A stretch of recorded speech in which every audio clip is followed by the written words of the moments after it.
میں نے کئی ٹی وی پروگراموں میں مشاہد حسین سید سمیت مختلف تجزیہ کاروں کو یہ کہتے ہوئے سنا کہ ایران سے امریکہ کی جنگ کی وجہ سے امریکہ کی معیشت تباہ ہو کے رہ گئی، اس کی ایسی تیسی پھر گئی، اس کے جو جہاز گرے یا کچھ ایئر بیسز جو ہیں ان پر حملے ہوئے، اس کی وجہ سے امریکہ جو ہے تباہی کے دہانے پر ہے، امریکی معیشت کولیپس کرنے والی ہے۔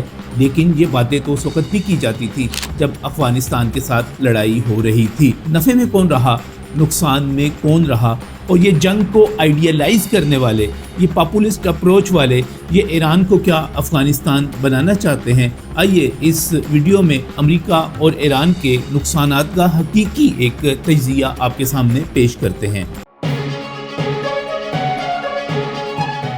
بسم اللہ الرحمن الرحیم۔ السلام ناظرین، میں ہوں نجم علی خان اپنے ویلاگ کے ساتھ، اور ہمیشہ کی طرح آپ کے ساتھ بات ہوگی عقل کے ساتھ، منطق کے ساتھ، دلیل کے ساتھ۔ یہ بات کی جا رہی ہے کہ امریکہ کی اس وقت معاشی حالت بہت خراب ہو چکی ہے، اور مجھے افسوس کے ساتھ کہنا ہے کہ سیاسی تجزیہ کار ہی نہیں بلکہ کئی معاشی تجزیہ کار، ہمارے سینئر رپورٹرز مجھے یہ کہتے ہوئے ملے کہ جناب تانوں نہیں پتا امریکہ دا تے بیڑا غرق ہو گیا ہے، اودی اکانومی دی ایسی تیسی پھر گئی ہے۔ لیکن جب میں نے اس کو حقائق کے آئینے میں چیک کیا تو پتہ چلا کہ ایسی کوئی بات اس وقت تک تو نہیں ہے۔ پتہ نہیں آگے کیا ہوگا، مجھے نہیں پتا، لیکن ابھی آگے ایسا ہوتا ہوا بھی کچھ دکھائی نہیں دے رہا۔ مجھے یاد ہے کہ آپ کو بھی یاد ہوگا، نوائے وقت یہ چھاپا کرتا تھا، افغان باقی کوسار باقی۔ یہ بات درست ہے کہ ہمیں مزاحمت کی بات کرنی چاہیے، یہ بات درست ہے کہ ہمیں کسی بھی سپر پاور کے سامنے لیٹ نہیں جانا چاہیے، لیکن دوسری طرف جنگ ہے، کیا ہمیں اس کو آئیڈیلائز کرنا چاہیے؟ کیا ہم اس کو گلیمرائز کر کے پیش کر سکتے ہیں؟ کیا ہم یہ کہہ سکتے ہیں کہ جاؤ تم لڑو تم مرو اور یہی کامیابی ہے؟ اگر یہ کامیابی ہوتی تو اس وقت افغانستان ایک سپر پاور ہوتا، کیونکہ وہ کہتے ہیں کہ ہم نے کئی سپر پاورز کا یہاں پر اپنی سرزمین پر قبرستان بنایا ہے۔ اگر آپ واقعی اتنے کامیاب ہوتے تو آج آپ دہشت گردوں کی سب سے بڑی پناہ گاہ نہ ہوتے، آپ کی اکانومی جہاں پر کھڑی ہوئی ہے وہاں پر کھڑی نہ ہوتی۔ میں ایران کی طرف آنا چاہ رہا ہوں۔ ایران کی اکانومی کو گوگل کر لیجئے، $300 بلین کی یہ اکانومی ہے، تقریباً 9 کروڑ 9.5 کروڑ کی وہاں کی آبادی ہے، اور اس کی گروتھ جو ہے 1.1% ہے، لیکن پابندیوں کی وجہ سے 0.3% پر یہ واپس آ گئی۔ اب میں اس سے پہلے کہ امریکہ کی معیشت آپ کو بتاؤں، چلے میں بتا دیتا ہوں، $31.85 ٹریلین، یعنی کہ یہ کوئی 106 گنا زیادہ ایران سے۔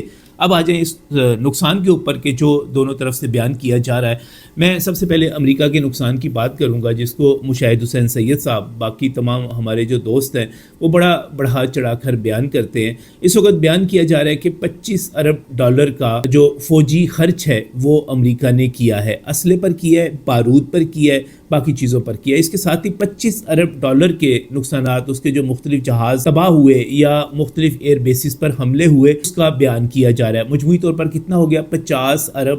لیکن میں آپ کو یہ بتا دوں کہ اس کا جو دوسرا حصہ ہے، یعنی کہ $25 ارب جو کہ آپ کے اڈے تباہ ہوئے، وہ خلیجی ممالک سے لے لیا جائے گا، وہ امریکہ اپنی اکانومی پر بوجھ نہیں ڈالے گا۔ تو مجموعی طور پر آپ نہ مانیں $25 ارب، $50 ارب مان لیں، لیکن دوسری طرف ایران کا جو نقصان ہوا ہے وہ کتنا ہوا ہے؟ وہ ہوا ہے $275 بلین، $275 بلین، یعنی کہ، اور بعض ذرائع کہتے ہیں کہ یہ $300 بلین سے بھی اوپر جا چکا ہے۔ اب اس کو ایک اور طرح سے دیکھیے، میں نے آپ کو دونوں کی معیشت کے حوالے سے ایک کمپیریزن دیا، 106 گنا بڑی ہے۔ اب اس کو میں ایک آسان مثال سے سمجھاتا ہوں کہ اگر ایک شخص ہے، اس کی جیب میں 1,00,000 روپے موجود ہیں، اور اگر اس کا 500 روپے کا یا 1,000 روپے کا نقصان ہو جاتا ہے تو وہ کتنا بڑا نقصان ہے؟ دوسرا وہ شخص ہے جس کے پاس صرف اور صرف 3,000 روپے موجود ہیں، اور اس کا تقریباً اس کے قریب اتنا ہی نقصان ہو جاتا ہے۔ تو کون زیادہ نقصان میں رہا؟ اس کا آپ اندازہ خود لگا سکتے ہیں کہ وہ 1,00,000 روپے والا کہاں پر کھڑا ہوا ہے، اور جس کے پاس 1,000 روپیہ یا 3,000 روپے موجود ہیں، اور 1,000 روپے میں سے وہ 300 روپے اس کے ختم ہو گئے، ضائع ہو گئے۔ تو یہ ایک سادہ سا ایک کمپیریزن ہے اس حوالے سے کہ جب آپ 106% کی بات کرتے ہیں، چونکہ میں کوئی ماہر ریاضی نہیں ہوں، میں ایک آپ کو